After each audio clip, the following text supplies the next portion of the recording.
Assalamualaikum warahmatullahi wabarakatuh. Hai teman-teman, perkenalkan saya Farah Revina Sasmita dari kelas A22A. Di sini saya akan membahas tentang materi sejarah bab 2 bagian A, yaitu perkembangan politik pada masa demokrasi liberal. Selanjutnya, mari kita bahas tentang apa saja yang ada di dalamnya. Yang pertama adalah sistem pemerintahan. Tidak sampai 1 tahun setelah kemerdekaan RI, sistem pemerintahan presidensial digantikan oleh sistem pemerintahan parlementer. Sistem parlementer dimulai pada November 1945 dengan Syahrir sebagai Perdana Menteri. Pada waktu itu tidak ada perubahan UUD. Baru pada masa Republik Indonesia Serikat, pelaksanaan sistem parlementer dilandasi oleh konstitusi, yaitu Konstitusi RIS.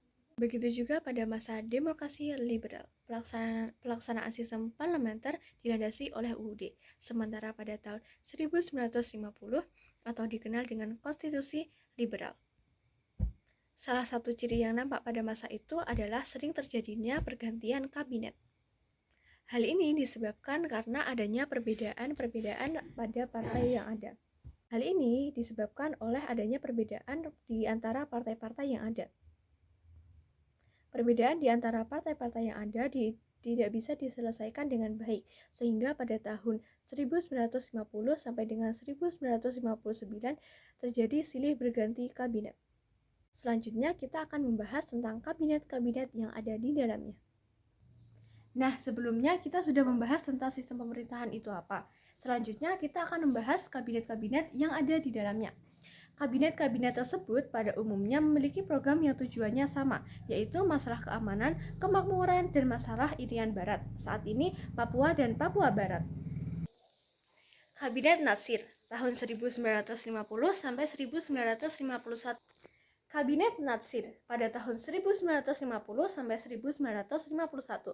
Natsir kesulitan membentuk kabinet seperti yang diinginkan, terutama kesulitan dalam menempatkan orang-orang PNI dalam kabinet, sehingga kabinet Natsir yang terbentuk pada 6 September 1950. Kabinet Natsir dihadapkan pada mosi Hadikusumo dari PNI yang menuntut agar pemerintah mencabut peraturan pemerintah nomor 39 tahun 1950 tentang pemilihan anggota lembaga perwakilan daerah. Nah, berdasarkan pemungutan suara di parlemen, mosi Hadikusumo mendapat dukungan dari parlemen. Jatuhnya kabinet Natsir membuat Presiden Soekarno mengadakan pembicaraan dengan para pemimpin partai untuk memilih formatur kabinet, yang kemudian menghasilkan kabinet Sukiman pada tanggal 26 April 1951. Nah, kalau dibandingkan dengan kabinet Natsir, dalam kabinet Sukiman jelas menunjukkan bahwa partai-partailah yang memegang pemerintahan, mulai dari menyusun program, portofolio, komposisi personalia, pelaksanaan, dan tanggung jawab, serta cara penyelesaian masalah sepenuhnya terletak di tangan partai. Kemudian Presiden Soekarno memberikan mandat kepada golongan moderat dan PNI, sehingga terbentuk Kabinet Wilopo pada tanggal 30 Maret 1952. Kabinet ini mendapat dukungan yang lebih luas dibandingkan dengan kabinet sebelumnya, yaitu dengan masuknya PSI dan PSII. Kabinet ini memiliki tugas pokok untuk menjalankan persiapan pemilihan umum, untuk memilih anggota parlemen dan anggota konstituante. Setelah Kabinet Ali Sastroamidjojo I dinyatakan demisioner, Hatta selaku pejabat Presiden Soekarno sedang menunaikan ibadah haji, segera mengadakan pertemuan dengan pemimpin partai untuk menentukan formatur kabinet. Dalam menjalankan programnya, Kabinet Ali II muncul berbagai peristiwa-peristiwa baru, antara lain gagal memaksa Belanda untuk menyerahkan Irian Barat, yang akhirnya membatalkan perjanjian KMB. Kurangnya tindakan tegas dari kabinet terhadap pergolakan yang muncul membuat Ikatan Pembela Kemerdekaan Indonesia atau IPKI dan Masyumi menarik para menterinya dari kabinet.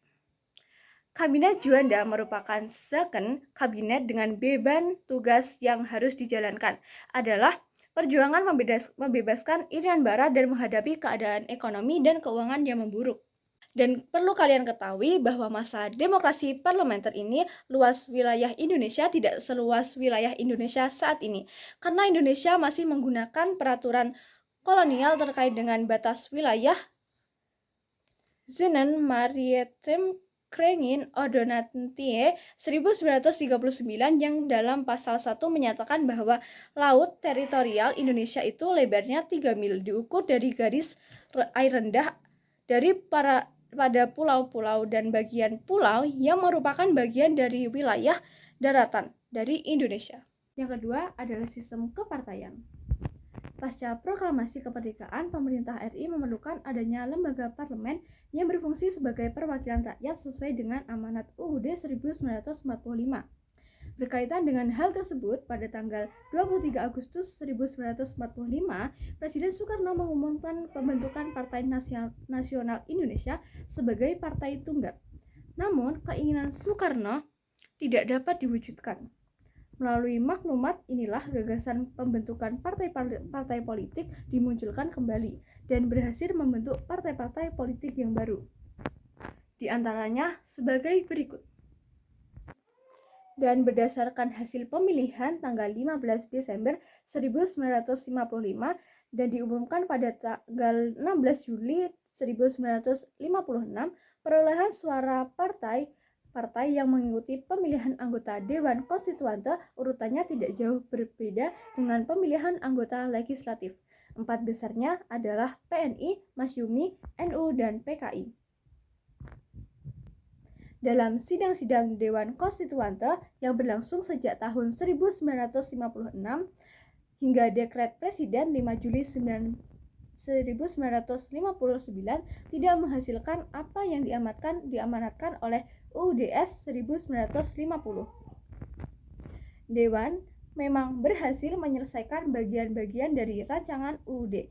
Namun terkait dengan masalah dasar negara, Dewan Konstituante tidak berhasil menyelesaikan perbedaan yang mendasar di antara usulan dasar negara yang ada.